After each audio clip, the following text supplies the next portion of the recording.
Olá, vamos ver agora o sistema de compensação da Resolução 432/2012 e que foi atualizada pela 687/2015, ok? Bom, nós comentamos que a mini geração é 75 kW e a micro geração e a mini geração é 75 a 5 MW para sistemas fotovoltaicos, né? Os créditos são válidos por 60 meses, ou seja, 5 anos, ok? A solicitação de acesso completo, né? Não apenas o parecer, senão até a instalação, demora em torno de 34 dias se não houver adaptações. Bom, também mencionamos, né, que existem umas isenções para o PIS, COFINS e ICMS, no caso apenas Santa Catarina e Paraná, que foi por 48 meses. Os outros estados é por tempo que durar o projeto, né? Bom, uma outra informação, a tarifa elétrica é composta de um custo de energia elétrica e um custo de um sistema de distribuição, que é TUSD. Então, a energia que você consome à noite, por exemplo, você paga este pequeno imposto ainda. Bom, as bandeiras tarifárias, que são, na época que a escassez de energia, tem um custo adicional na energia, você ainda vai pagar. Tá bom? Então, só para uma pequena informação, a gente vai ver depois em detalhes. Bom, agora vamos ver o sistema de compensação, né? Existe, o primeiro, a microgeração e minigeração. Você gera o excesso você injeta. A segunda parte é o autoconsumo remoto. Você tem geração fotovoltaica aqui e você quer compensar em outra unidade aqui, distante. A terceira, a geração compartilhada, são várias empresas que se juntam para ter um sistema fotovoltaico. E a quarta é também várias pessoas se reúnem para ter um sistema fotovoltaico. Qual que é a diferença entre essas duas? Este aqui, um sistema fotovoltaico está distante e aqui está no mesmo lugar. Bom, vamos lá então cada um. O autoconsumo remoto. Então nós temos aqui um usuário, ele vai colocar o sistema fotovoltaico aqui e o excesso de energia injeta na rede, ele pode compensar em outro lugar que está aqui. Bom, primeiro, tem que ter o mesmo titular, ou seja, tem que ter o mesmo CPF ou CNPJ. Bom, tem que ter as duas unidades consumidoras devem estar na mesma área da concessão, ou seja, deve ser dentro do CPFL, dentro de outra concessionária, Copel, mas tem que ser dentro, tá bom? Por exemplo, o Dr. Nikola Tesla, ele tem um sistema fotovoltaico na casa dele, aqui por exemplo, e ele quer usar os créditos excedentes, o que gera mais, para compensar em outra casa onde moram os pais. Essa casa, a unidade consumidora, também está no nome dele. Então ele está certo, ele pode fazer isso. Segundo caso, esse mesmo senhor, o Dr. Nikola Tesla, ele tem uma unidade consumidora onde colocou o sistema fotovoltaico e também quer usar os créditos para compensar em uma empresa dele, com unidade consumidora. Só que essa empresa está com um CNPJ. Bom, aqui ele não pode, porque tem que ser ambos CPF ou ambos CNPJ, mas não, mesmo que seja a mesma pessoa, não pode. A geração compartilhada. Então nós temos aqui várias empresas que se juntaram. Eles não têm espaço para colocar, aí criam um sistema fotovoltaico em uma chácara, por exemplo. Tá bom? Como funciona? Você gera energia, a energia vai se injetar na rede, então o medidor vai contabilizar isso daí. E depois cada um das lojas vão ser compensados, né? Bom, o titular, para isto ser possível, tem que ter uma empresa, uma cooperativa, um consórcio. Tem que ser criado um consórcio. Quando se cria estas cooperativas consórcios, tem que ter uma finalidade. A finalidade é geração compartilhada. Os créditos são compartilhados entre os associados, mas nem todos precisam ter a compensação. Mas são 10, só 9 quer, por algum motivo, né? A solicitação de acesso deve acompanhar uma cópia. Então, no momento de você solicitar, tem que ter uma cópia, se é consórcio ou cooperativa. E também tem que estar dentro da mesma área, concessão. Okay? Por exemplo, vários moradores de um prédio que não tem lugar para instalar um sistema fotovoltaico querem fazer uma instalação em uma chácara, na mesma concessão da CPFL.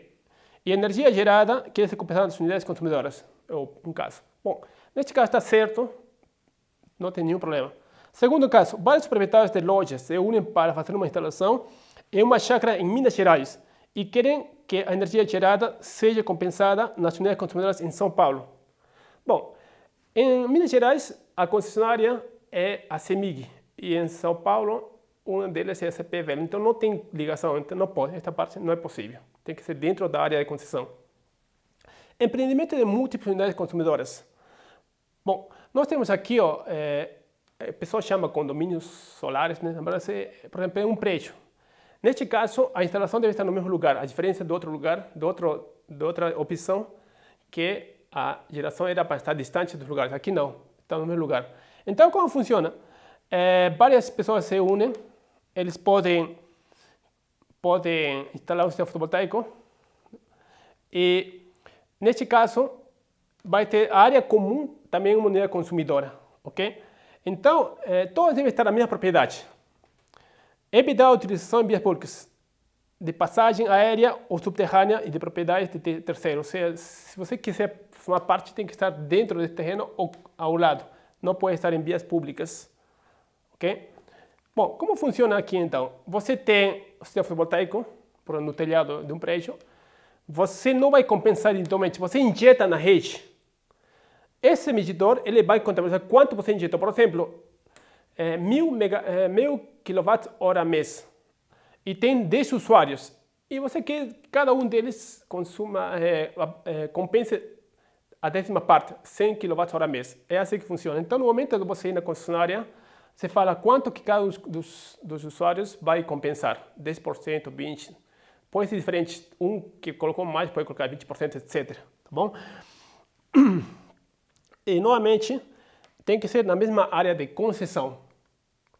Um exemplo, alguns moradores de um prédio se unem para instalar um sistema fotovoltaico e querem compensar a energia gerada nas unidades consumidoras dos participantes. Perfeito, é possível. Observem que aqui não todos os usuários desse prédio precisam formar parte, só aqueles que querem. Outra, a MRB é uma construtora que quer instalar um sistema fotovoltaico para compensar a energia gerada em cada apartamento proporcionalmente. Então a MRB construiu um prédio e ele quer colocar um sistema fotovoltaico e ele já forma parte, é como foi feito lá nos Estados Unidos, né? Então, isso também está certo. Está no meu lugar, não tem problema. Bom, agora vamos ver um pouquinho sobre faturamento da unidade consumidora, né? Mesmo que você coloque um sistema fotovoltaico, você não vai ter que pagar um valor mínimo. Isso que eu vou falar agora. Por exemplo, qual é esse valor mínimo que paga, né? No caso, para um grupo B, que é a maior parte das residências, né? Cuja tensão é menor de 2,3 kV, esse valor que você vai pagar é proporcional ao custo de disponibilidade. Tá bom? Para grupo A, que são usuários com tensão maior de 2,3 kV, é proporcional à demanda contratada. Certo? Vamos ver então. Agora, a seguinte pergunta é: você quer colocar um sistema fotovoltaico? Quanto que é a máxima potência que você conseguiria colocar permitida? Bom, existe uma diferença entre usuários do grupo B e o grupo A, mas em outro momento vamos falar um pouco sobre essa diferenciação, mas aqui quero ver só a potência máxima que poderia instalar. Bom, por exemplo, um usuário do grupo B, uma casa, por exemplo,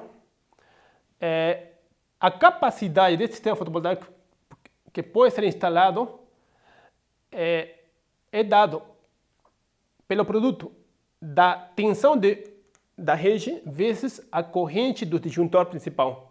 Esse disjuntor é da concessionária. Então, é uma coisa lógica, né? Por exemplo, se por um motivo não tiver carga, toda a energia do sistema fotovoltaico vai passar para a rede. Então, o disjuntor tem que suportar. Se você colocasse uma fotovoltaica mais forte do que o disjuntor, ele constantemente estaria aberto, abrindo, certo? Então, é uma coisa lógica essa restrição, né? Por exemplo, se é monofásico ou bifásico, a potência aparente é o produto de tensão vezes essa corrente que eu acabei de mencionar aqui. Só que um sistema fotovoltaico você vai gerar geralmente com fator de potência unitário, ou seja, apenas potência ativa. Então, a potência ativa é a tensão corrente vezes o fator de potência. Para o usuário monofásico, a gente considera um fator de potência unitário. Então, essa é a maneira de calcular quanto que seria a potência que pode instalar. Bom, para trifásicos é o mesmo, só que tem que ter um raiz de 3 aqui e um raiz de 3 aqui. Para ser trifásicos, geralmente é monitorado o fator de potência, então é usado o fator de potência 0,92. Ok?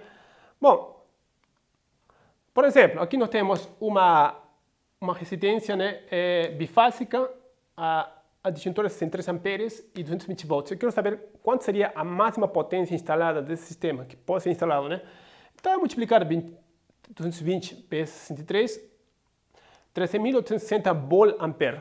Considerando que o fator de potência para esta carga bifásica é unitário, que a gente sempre considera isso, ele dá cosseno 1, 220 por 63 por 1, vezes 13.860 watts. Então, essa é a máxima potência que eu posso instalar, que a concessionária me permitiria. Então, olha, está aqui o disjuntor da concessionária, 63 amperes. Essa informação, veja essa tensão que está aqui. Um segundo exemplo, um outro exemplo, é uma loja que tem uma instalação trifásica agora. Então, novamente, a tensão é a mesma, a tensão aqui está 80, mas agora é 63 amperes, tá bom? Foi um pequeno errinho aí. Então, 63 amperes e uma tensão de 120 volts. Então, 63 amperes vezes 120 volts vezes raiz de 3 dá 24.000 volt-ampere, tá bom? Ou a potência ativa seria o mesmo, só que multiplicar o fator de potência. Considerando o fator de potência 0,92, vai ficar 22.085 watts, tá bom? Ok. Bom, para ter uma ideia, estas informações, muito de você ir na concessionária, eles já têm umas tabelas, né? Aqui não temos uma tabela CPFL.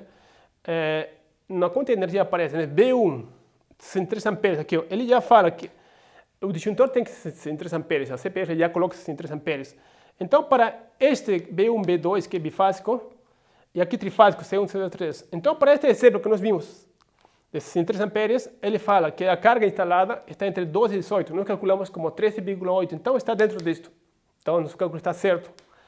Para o trifásico que nós fizemos, 63 amperes, a demanda que nos deu 24 kVA, aqui deu kVA, nos deu 24, então um pouquinho menos. Mas observe que a CPFL já tem suas tabelas, né? Então, não tem nenhum problema. Mas o cálculo, esse cálculo que eu fiz anteriormente, já é uma boa estimativa.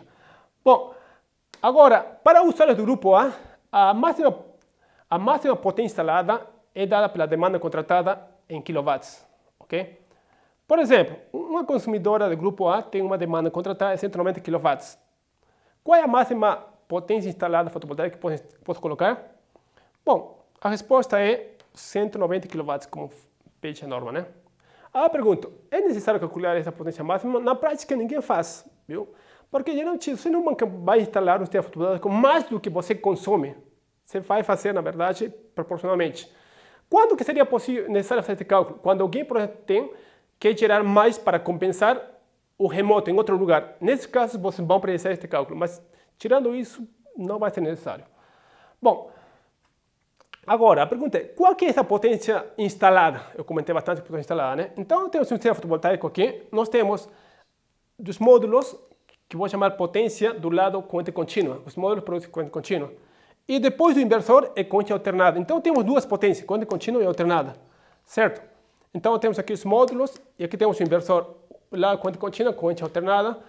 O inversor tem uma potência nominal em corrente alternada.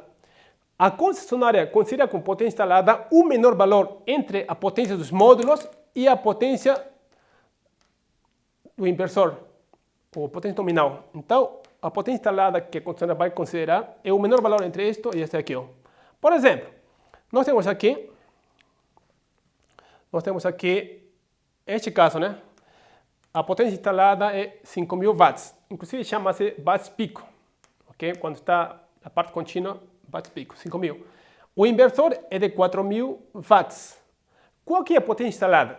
Bom, o menor valor entre a potência nominal do inversor e a potência de 5.000 é 4.000. Então, o valor da potência instalada é 4.000 watts, certo? Em projetos bem dimensionados, geralmente a gente vai colocar mais potência no lado corrente contínua do que do lado corrente alternada. Ou seja, a potência aqui sempre é maior que esta potência que está aqui, ó. Tá bom? Esse vai ser geralmente. Então, pronto, sempre vai ser isso daí. Agora, imagina que alguém dá para você um inversor cuja potência é maior que esta parte. Imagina que aqui fosse 4.000 ou fosse 5.000. Funciona? Funciona. Só que, claro, a eficiência é um pouquinho menor porque quanto mais sobrecarregado, mais próximo da máxima potência, ele tem maior eficiência. Mas funciona também, tá bom? Não é o fim. Tá bom? Bom, resumindo, gente, a compensação de energia nós temos a microgeração e mini geração, né, o que nós falamos. A segunda parte é o autoconsumo remoto, você pode gerar de um lado e compensar no outro. Nesse caso, aquele projeto que eu falei de calcular a máxima potência necessária. A geração compartilhada, várias lojas se unem para poder gerar energia fotovoltaica e compensar. E os múltiplos elementos de um edifício. E, finalmente, o custo mínimo que você vai pagar quando é grupo B tem o custo de disponibilidade e quando é grupo A é a demanda contratada. E a potência instalada para o grupo B é dada por estas fórmulas, tensão corrente, quando é trifásico, raiz de 3VI, e para o grupo A é a demanda contratada. Okay?